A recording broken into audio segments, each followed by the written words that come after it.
From alleged rescues that turned out to be staged to overtly biased coverage and more, scandals continue to plague global news broadcaster CNN. Most recently, the American network was thrust under the spotlight and interrogated on social media over a report it published of an alleged prison rescue operation in Syria's capital, Damascus, after the fall of the Assad regime. On December 11, 2024, CNN aired a segment featuring one of its correspondents, Clarissa Ward, reporting from what she said was a secret prison in Damascus where she and her team had discovered a prisoner. Once the video hit social media, many said the footage appeared staged, and right they were.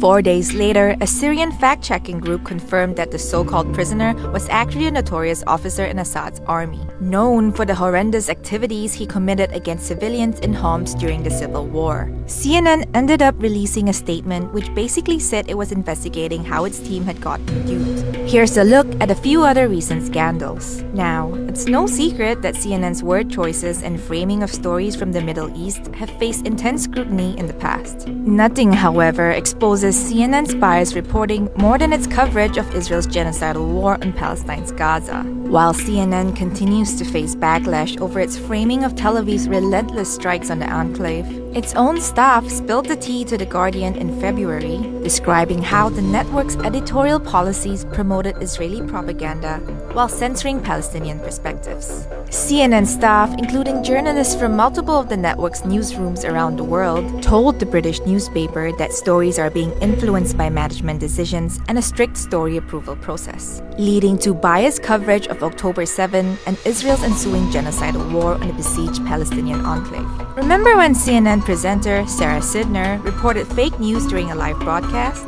She said that Hamas had beheaded dozens of babies on October 7. Sidner was forced to apologize after not even the Israeli army could corroborate her report, which was subsequently debunked by international journalists and more credible news agencies that conducted actual investigations. The majority of news since the war began, regardless of how accurate the initial reporting, has been skewed by a systematic and institutional bias within the network toward Israel, one CNN staffer told The Guardian. Ultimately, CNN's coverage of the Israel-Gaza war amounts to journalistic malpractice. Even in its own backyard, the cable news network is facing firing squads.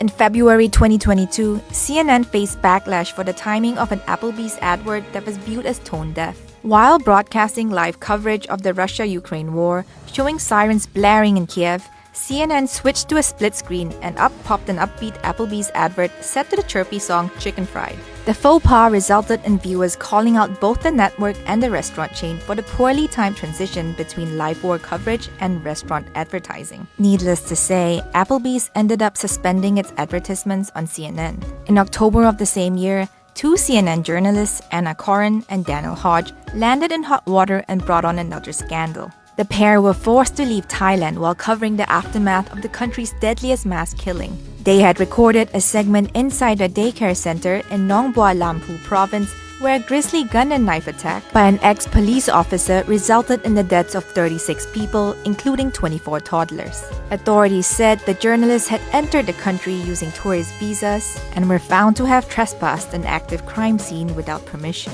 As scandals keep piling up, CNN's credibility continues to flounder. Can it learn from its many mistakes, or will it keep sinking to new lows?